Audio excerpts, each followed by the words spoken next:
कहते हैं कि सीखने की कोई उम्र नहीं होती। बचपन से लेके बुढ़ापे तक एक इंसान सीखता रहता है। बचपन में वो खाना पीना हंसना रोना सीखता है। जब वो बालिग अवस्था में होता है तो खेलना सीखता है, दोस्तों के साथ रहना सीखता है। थोड़ा और बड़ा होता है तो वो और शादी करता है, उसके और अलग अनुभव होते हैं। जब वो बुजुर्ग होता है तो उसके और अलग अनुभव होते हैं।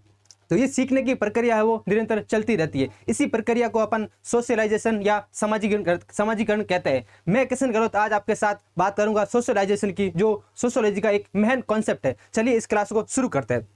अपन देखते हैं कि सोशलाइजेशन होता क्या है। सोशलाइजेशन यानी सामाजिकरण, ये एक प्रोसेस है यानी प्रक्रिया है।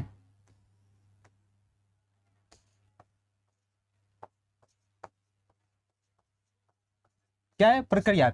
इस प्रक्रिया में एक इंसान समाज के द्वारा जो नॉर्म्स वैल्यूज बनाई गई है वो सीखता है। क्या सीखता है? नॉर्म्स वैल्यूज बनाई गई वो सीखता है। हर समाज की अपनी नॉर्म्स और वैल्यूज अलग अलग होती है। ठीक है, हिंदू धर्म की नॉर्म्स अलग होती है, मुस्लिम धर्म की नॉर्म्स अलग होती है, कि ईसाई धर्म की नॉर्म्स और वैल्यूज अलग होती है। अब ये नॉर्म्स और वैल्यूज क्या होते हैं? यानी समाज के कुछ नियम कायदे होते हैं जिसके तहत आपको रहना होता है। वो नियम और कायदे तोड़ते हो तो फिर एक समाज नहीं रह पाता।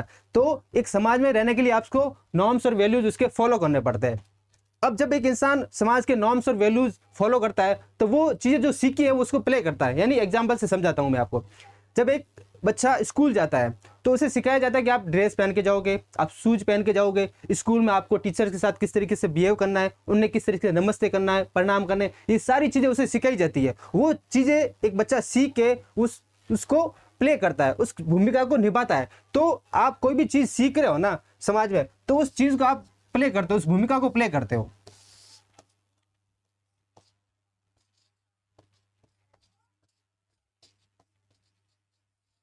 तो सोशलाइजेशन की प्रक्रिया में ये दो चीजें बहुत इंपॉर्टेंट होती है। क्या? नॉर्म्स और वैल्यूज, दूसरी बात रोल प्ले। इन दो चीजों से जो आपको अनुभव होता है वही सोशलाइजेशन होता है। इन दो चीजों से जो एक्सपीरियंस,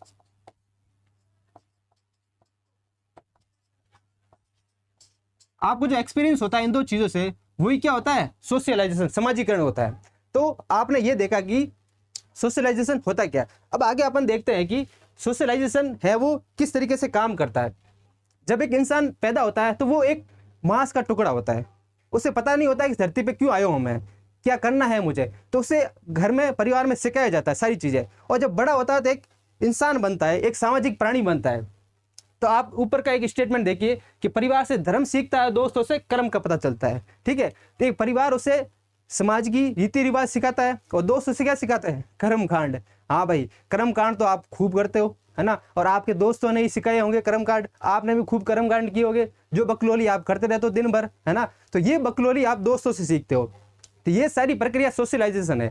आपको पता नहीं चलता कब आप सिगरेट पीना सीख जाते हो, कब आप शराब पीना सीख जाते हो। आपको पता नहीं चलता आप कब ये जो आज डिजिटल मोबाइल है चलाना सीख जाते हो। ये सारी प्रक्रिया सोशलाइजेशन है और आपको पता नहीं चलता। तो इस महत्वपूर्ण प्रक्रिया में एक इंसान का एक समाज में एक बेहतर प्राणी बनने का रोल है वो सोसाइटी निभाती है। ठीक है, तो सोशलाइजेशन की प्रक्रिया क्या कहती है? ये एक प्रोसेस है जहाँ जन्म के समय इंसान एक खाली पन्ना होता है और जैसे ही वो सोशलाइजेशन की प्रक्रिया सीखता है फिर वो एक समाज का बेहतरीन या इंसान बन जाता है। ठीक है, आगे अपन देखते हैं इसके लिए कि सोशलाइजेशन की मेन कैरेक्टरिस्टिक क्या है, उसकी विशेषताएं क्या है। ठीक है, एक विशेषता ये है कि जो सोशलाइजेशन समाजीकरण है वो लगातार चलता रहता है, कभी खत्म नहीं होता। जैसे आप स्कूल में गए तो स्कूल की अलग चीज़ें सीखते हो, आप कॉलेज में गए तो कॉलेज की कुछ अलग अलग बातें सीखते हो। जैसे ही आप कॉलेज से बाहर निकलते हो और कंपटीशन की तैयारी करते हो तब आपका अलग अनुभव होता है।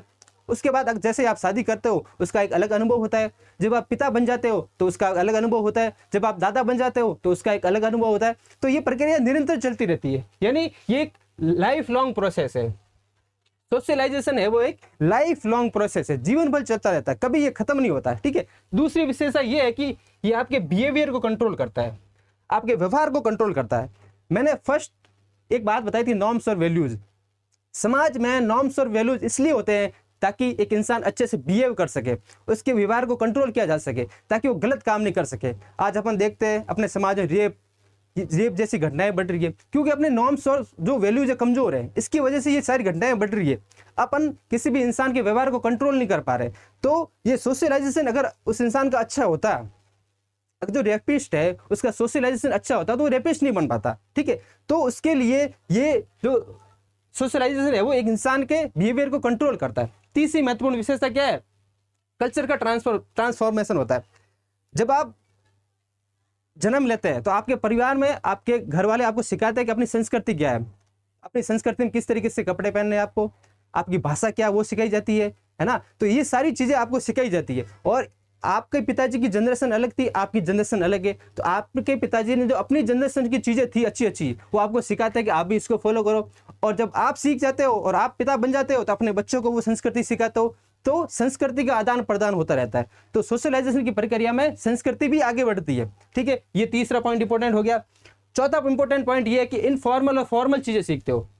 मान लो आप अपने दोस्तों के साथ बैठे हो, तो दोस्तों के साथ बैठो तो आप अलग तरीके की इनफॉर्मल चीजें सीखते हो। और जब स्कूल कॉलेज में होते हो या आप वर्क प्लेस पे होते हो तो आप अलग चीजें सीखते हो। आप अपने ऑफिस में सीखते हो कि आपको अपने कलीग के साथ किस तरीके से बात करनी है, अपने जो मेंटोर होता है उसके साथ किस तरीके से बात करनी है, मैनेजर के साथ किस तरीके से बिहेव करना है, टीम वर्क कैसे करना है। ये सारी चीजें आप फॉर्मल है, ये आप सोशलाइजेशन की प्रक्रिया से सीखते हो। फोर्थ पॉइंट ये है कि जो सोशलाइजेशन है इसमें ये एक सीखने की प्रक्रिया है, कभी खत्म नहीं होती, कभी बंद नहीं होती, ये निरंतर चलती रहती है, ठीक है। तो ये 5 इंपॉर्टेंट पॉइंट है वो सोशलाइजेशन की विशेषता को बताते हैं। आगे अपन देखते हैं। एक थे जॉनसन भाई साहब, उन्होंने सोशलाइजेशन के कुछ स्टेज बताए थे। उन्होंने कहा था कि एक बच्चा जन्म लेता है और 18 साल की उम्र तक उसके 4 स्टेज होते हैं। पहला स्टेज ओरल स्टेज होता है, फिर एक एनल स्टेज आता है, ठीक है, फिर एक लेटेंसी स्टेज आती है, फिर एक एडोलसेंट स्टेज आता है। इन चारों प्रक्रियाओं में बच्चा सीखता रहता है। जो उन्होंने कहा था फर्स्ट स्टेज होती है वो 1 साल 0 से लेकर 1.5 साल की आयु तक की स्टेज होती है। इस स्टेज में बच्चा रोना सीखता है, हंसना सीखता है, ठीक है, उसको वो दूसरों को फॉलो करना सीखता है। अपन कहता है ना बाबू हंस ले उलू बाबू, ये चीजें करता है ना, ये स्टेज है वो ओरल स्टेज है बच्चे की। और अपन को पता नहीं होता, अपन ने कभी पढ़ा भी नहीं है कि एक बच्चा किस स्टेज में सीखता है, किस स्टेज में वो गुस्सा करता है, किस स्टेज में वो रिवेल करना सीखता है, रिबेलियन बन जाता है। तो ये चीजें पता होनी जरूरी है। ये बाबू वगैरह आपने सिखाता ना, ये ओरल स्टेज होती है। सेकंड स्टेज बताया जॉनसन ने एनल स्टेज। इस स्टेज में बच्चे को सिखाया जाता है सुसु कैसे करनी है, पोटी कैसे करनी है, कपड़े कैसे पहने। ये जो स्टेज होती है वो एनल स्टेज होती है, ठीक है। थर्ड स्टेज की बात की जॉनसन ने लेटेंसी स्टेज। इस स्टेज में बच्चा क्या करता है पता है?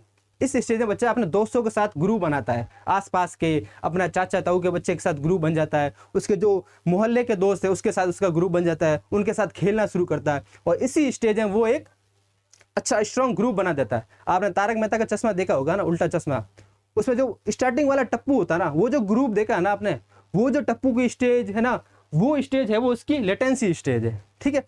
एक स्टेज बताई दोनों एडोलसेंट स्टेज, जो 12 से 18 वर्ष की होती है। इस स्टेज में बच्चे की प्यूबर्टी स्टार्ट हो जाती है, ठीक है, थोड़ा उसके हार्मोन्स में चेंज होने शुरू हो जाते हैं। और एक 18 साल के आते आते वो एक रिबेलियन, मतलब एक ऐसी अवस्था आ जाती है, वो चाहता है मैं कुछ भी कर सकता हूँ, फाड़ दूंगा पाड़ दूंगा, वैसी अवस्था आ जाती है। तो वो स्टेज है वो किशोर अवस्था वाली स्टेज है।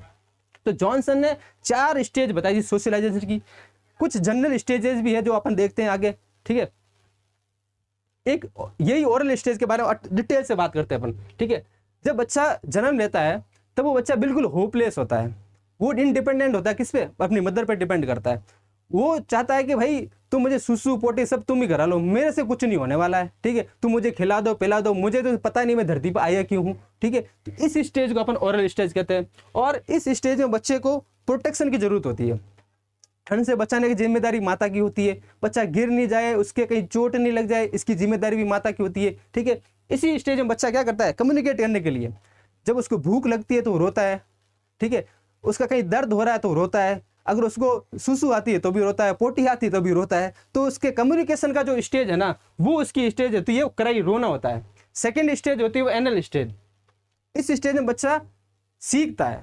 अपन कहते हैं उसको पा बोलो, का बोलो, है ना, अपन उसको बोलते हैं ना कि पापा, क्या बोलो बेटा? पापा, चाचा, ये सारी चीजें इस स्टेज में अपन को सिखाते हैं। और वो बोलना भी शुरू करता है पा चा, ये सारी चीजें इस स्टेज में वो बोलना शुरू करता है, ठीक है। और उसको रियलाइजेशन होता है कि भाई ये दुनिया है, जिस दुनिया, कोई एक दुनिया है जिसमें मैं आया हूँ, जिसको इसको रियलाइजेशन होता है थोड़ा बहुत, ठीक है।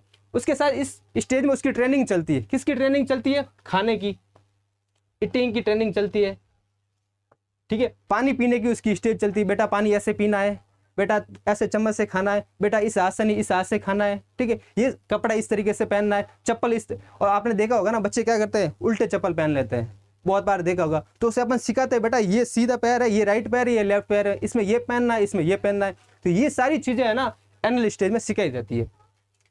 इसी स्टेज में बच्चा रियलाइज करता है कि उसका रोल क्या है। वो एक बच्चा है और उसके साथ उसके जो फैमिली वाले उसका जो केयर कर रहे हैं, ये सारी चीज़ उसको समझ आने लगती है धीरे धीरे, ठीक है। आगे देखते हैं, अगली स्टेज आती है ऑडिबल स्टेज। इस स्टेज में बच्चा क्या करता है, वो एक फैमिली का मेंबर बन जाता है और फैमिली वालों को भी लगता है कि हमारे घर में एक बच्चा है। क्यों? क्योंकि वो धीरे धीरे चलना शुरू कर देता है, वो शैतानी करना शुरू कर देता है, बहुत सारी बदमाशी करता है, उटम पटंग, कभी कुछ गिरा दिया, कभी कुछ गिरा दिया, वो तोड़ फोड़ कर दी। तो फैमिली वालों को रियलाइज होता है कि हाँ हमारे घर में कोई है उद्दंड कर रहा है, ठीक है। तो बच्चे को भी रियलाइज होता है कि हाँ भाई मैं हूँ कुछ, अब मैं दिखाऊंगा आपको। तो ये वाली स्टेज जो है ऑडिबल स्टेज कहते हैं। एक सिगमंड फ्राइड करके इंसान थे, भाई साहब थे। सिगमंड फ्राइड ने कहा था कि जो लड़का है वो इस स्टेज में अपनी माँ के क्लोज आ जाता है। माँ कहती है ना मेरा राजा बेटा, है ना। तो यही स्टेज होती है जिसमें बच्चा अपने माँ के क्लोज आ जाता है। और जो लड़की होती है वो किसके क्लोज आ जाती है? अपने पिता के क्लोज आ जाती है। इसी स्टेज में लड़की पापा की परी बन जाती है। क्या? पापा की परी। भाई लड़कियों बुरा मत मानना, ठीक है, सॉरी इसके लिए। तो फ्रूड ने इसी स्टेज को ओडिपस कॉम्प्लेक्स कहा है। किसको? जब एक बच्चा अपनी माँ के क्लोज आ जाता है तो इस स्टेज को ओडिपस कॉम्प्लेक्स का है। और एक लड़की है जो अपने पिता के क्लोज आ जाती है उसको इलेक्ट्रा कॉम्प्लेक्स का है। ये दोनों बहुत इंपॉर्टेंट कॉन्सेप्ट है, इसकी बात अपन कभी एक अलग क्लास में करेंगे, ठीक है। तो इस स्टेज में बच्चा है वो अपनी माँ के क्लोज में होता है लड़का, और एक लड़की होती है अपने पिता के क्लोज होती है, ठीक है। इसी स्टेज में लड़का या लड़की पे प्रेशर होता है कि वो अपने लिंग, जो अपना सेक्स है उसको आइडेंटिफाई करे कि वो लड़का है या लड़की। तो इस स्टेज में वो आइडेंटिफाई करता है कि मैं हूँ कौन, ठीक है, लड़का हूँ या लड़की हूँ, ठीक है। आगे देखते हैं, अगली स्टेज है लेटेंसी स्टेज। ये स्टेज वो स्टेज है जिसमें वो सीखता है कि मैं इंडिपेंडेंट हूँ। धीरे धीरे वो सारी चीज़ें खुद करने लगता है। वो अपने कपड़े थोड़े बहुत खुद पहनना शुरू कर देता है, वो अपने बाल संभालना शुरू कर देता है। नहीं मम्मी मैं ऐसे नहीं ऐसे रखूंगा, मैं ऐसे नहीं ऐसे रखूंगा, मैं ये वाली क्रीम लगाऊंगा, मैं वो वाली क्रीम लगाऊंगा, नहीं मैं तो यही ड्रेस पहनूंगा, नहीं मुझे ये वाली ड्रेस चाहिए, मुझे ये वाला खिलौना चाहिए। तो ये वो वाली स्टेज है, ठीक है। तो और इसी स्टेज में बच्चे को रूल्स एंड रेगुलेशन सिखाए देते हैं। जब घर में कोई मेहमान आते हैं ना, उसको कहते हैं बेटा जो ये ताऊ जी है इसको प्रणाम कीजिए, ये अपने रिश्तेदार इसको प्रणाम कीजिए, और बच्चा वो काम करता है। तो ये वो वाली स्टेज है, ठीक है। और इस स्टेज में जितने भी सोशियोलॉजिस्ट हुए हैं इस स्टेज को उन्हें गैंग स्टेज का है। क्या कहा? Gang stage. इसी स्टेज में बच्चा अपने मोहल्ले के लोगों के साथ, स्कूल के दोस्तों के साथ एक गैंग बना लेता है और उस गैंग में खेलता है, कूदता है, मौज मस्ती करता है फुल ऑफ। और उसी गैंग के साथ वो क्या खेलता है? कौन सा गेम है? पबजी। इसी स्टेज में खेलता है, पबजी खेलना सीखता है, ठीक है। हाँ, और इसी स्टेज में बच्चा क्या करता है? ग्रुप एक्टिविटी करता है और अपने ग्रुप के प्रति लॉयल होता है, लॉयल्टी होती है। उस ग्रुप के खिलाफ कोई बोल देना भाई साहब, वो मतलब बोलता है कि फाड़ दूंगा मैं, मेरे ग्रुप के खिलाफ, मेरे दोस्त के खिलाफ मत बोलना। तो ये वाली स्टेज है। और इस स्टेज में बच्चा डोमिनेंस, थोड़ा डोमिनेट होना शुरू होता है, थोड़ा प्रभावी होना शुरू करता है, अपने ग्रुप में अपना इफेक्ट दिखाता है कि नहीं भाई मैं प्रभावशाली हूँ, बाकी वालों को थोड़ा कम कम समझना शुरू करता है, ठीक है। और कई लोग होते हैं खुद को सुपीरियर समझते और खुद को कोई इन्फीरियर समझते। तो ये वो वाली स्टेज है। आगे देखते हैं, एक स्टेज आती है किशोर अवस्था वाली स्टेज, जिसे एडोसेंस स्टेज कहते हैं। इस स्टेज में बच्चे की प्यूबर्टी स्टार्ट होती है, ठीक है, और उसके हार्मोन्स बदलते हैं और उसकी आवाज़ में परिवर्तन आता है, वो धीरे धीरे जवान होता जाता है और 18 साल की उम्र तक वो एक मैच्योर इंसान बनने की कोशिश करता है। चाइल्डहुड से मैच्योरिटी की तरफ जाता है और उसके व्यवहार में भी परिवर्तन आता है। पहले जो पिताजी कहते थे वो बात मानता था, अब पिताजी ने कहा वो मेरे को बात बिल्कुल भी पसंद नहीं है। पिताजी ने बोला बेटा ऐसा नहीं ऐसा करना, नहीं वो नहीं, मैं तो मेरी मर्जी से करूँगा, मैं ही हूँ सब कुछ। और इसीलिए भारत सरकार ने भी जो एनडीए में लोगों को सिलेक्ट करते हैं ना, वो 17.5 से लेकर 19.5 साल की उम्र होती है, क्योंकि इस उम्र में जो बच्चे का जो उसके अंदर आग भरी हुई होती है ना, उसके अंदर जो मोटिवेशन होता है ना, वो किसी उम्र में नहीं होता। इसीलिए सरकार ने इसी उम्र के लोगों को एनडीए है, आर्मी में है, इनमें सेलेक्ट करते हैं। तो ये वाली स्टेज बहुत इंपॉर्टेंट स्टेज होती है। इसी स्टेज में बच्चा सीखता है कि उसे किससे प्यार करना है, किससे मोहब्बत करनी है। बाबू सोना भी इसी में करता है। कई लोग तो अच्छा अपना फ्यूचर के लिए सोचते हैं, पढ़ाई करते हैं। तो ये वो वाली स्टेज है। तो अपन ने इन 5 स्टेजेस की बात की थी, जिसमें बच्चा जन्म से लेके किशोरावस्था तक सारी चीज़ें सीखता, और ये स्टेज होती है वो बहुत महत्वपूर्ण है, इसलिए हम इस पर चर्चा करते हैं। इसके बाद बच्चा धीरे धीरे कॉलेज में आता है तो अपने दोस्तों के साथ बहुत सारी चीज़ें सीख जाता है, बट इस स्टेज में होता है वो फैमिली का बहुत ज़्यादा रोल होता है, इसलिए हम इसको पढ़ते हैं ताकि बच्चे इसको सीख सके। फिर आता है कि भाई सोशलाइजेशन कितने प्रकार के होते हैं, जो सामाजिकरण इसके क्या टाइप है। एक टाइप होता है primary type, primary socialisation. Primary socialisation का मतलब है कि आप अपने घर परिवार में जो चीज़ें सीखते हो वो प्राइमरी सोशलाइजेशन है। क्या है प्राइमरी सोशलाइजेशन? एक सोशलाइजेशन होता है आपका दोस्तों के साथ, अपने पीयर ग्रुप के साथ, तो उसको सेकेंडरी सोशलाइजेशन कहते हैं। आप अपने स्कूल कॉलेज में जो चीज़ें सीखते हो उसे सेकेंडरी सोशलाइजेशन कहते हैं। एक होता है जेंडर सोशलाइजेशन, यानी आप अपने जो अपोजिट जेंडर है उससे सीखते हो। जैसे एक लड़का है वो लड़की से सीखता है, लड़कियों के बारे में सीखता है कि वो किस तरीके के कपड़े पहन सकती है, वो किस तरीके से रहती है, उनकी क्या समस्याएं होती है। एक लड़की है वो जो लड़कों के बारे में सीखती है। तो ये एक जेंडर सोशलाइजेशन है, ये एक बहुत महत्वपूर्ण है ये चीज़, और सीखना भी चाहिए सबको। फोर्थ सोशलाइजेशन होता है वो अडल्ट सोशलाइजेशन होता है, ठीक है। तो वो पति पत्नी की भूमिकाएं सीखता है, गर्लफ्रेंड बॉयफ्रेंड की भूमिकाएं सीखता है, निम्मा निब्बी वाली हरकतें करता है। तो ये वो अडल्ट सोशलाइजेशन वाली बात है, ठीक है। एक सोशलाइजेशन होता है एंटीसिपेटरी सोशलाइजेशन। एंटीसिपेटरी सोशलाइजेशन ये कहता है कि आपको किसी भी भूमिका में जाने से पहले उसके लिए आपको ट्रेनिंग दी जाती है। मान लीजिए आपको आर्मी में जाना है, आपको जवान बनना है, उसके लिए आपको पहले ट्रेनिंग दी जाएगी, है ना। या आपको कोई टीचर बनना है, टीचर के लिए आपको पहले ट्रेनिंग दी जाएगी। आप ऑफिसर बन रहे हो, आईएएस ऑफिसर बन रहे हो, आईपीएस बन रहे हो, उससे पहले आपको ट्रेनिंग दी जाएगी। इस सोशलाइजेशन को क्या कहते हैं? Anticipatory socialisation. क्या कहते हैं? एंटीसिपेटरी सोशलाइजेशन, ठीक है। दूसरा होता है रीसोशलाइजेशन। रीसोशलाइजेशन का कॉन्सेप्ट इरविन गॉफमैन ने दिया था। रीसोशलाइजेशन का मतलब है पुनः तरीके से एक नए सिरे से चीज़ों को सिखाना, है ना। जैसे एक लड़की है वो ससुराल में जाती है, जो उसके घर का जो कल्चर था उसके ससुराल का जो कल्चर बिल्कुल अलग होता है। अब ससुराल में जाकर बिल्कुल नए तरीके से चीज़ों को सीखती है। तो इसी सोशलाइजेशन को क्या कहते हैं? रीसोशलाइजेशन कहते हैं, ठीक है। और जो एंटीसिपेटरी सोशलाइजेशन था उसका कॉन्सेप्ट आर.के. मट्टन ने दिया था। ये चीज़ आपको ध्यान में रखनी है, ठीक है। आगे देखते हैं ये जो सोशलाइजेशन होता है इसमें कौन कौन भूमिका निभाता है।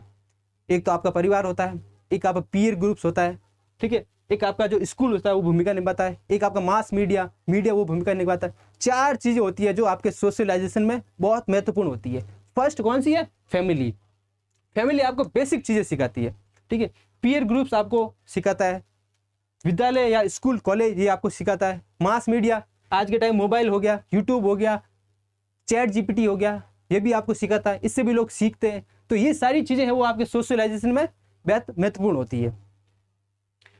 तो आज की क्लास को अपन यही खत्म करते हैं। नेक्स्ट क्लास में अपन सोशलाइजेशन के अलग अलग टाइप्स और देखेंगे, इसमें किस सोशियोलॉजिस्ट ने क्या कहा है, किस समाजशास्त्री ने क्या कहा है, कौन सी थ्योरीज है उसको देखेंगे। जय हिंद, नमस्ते।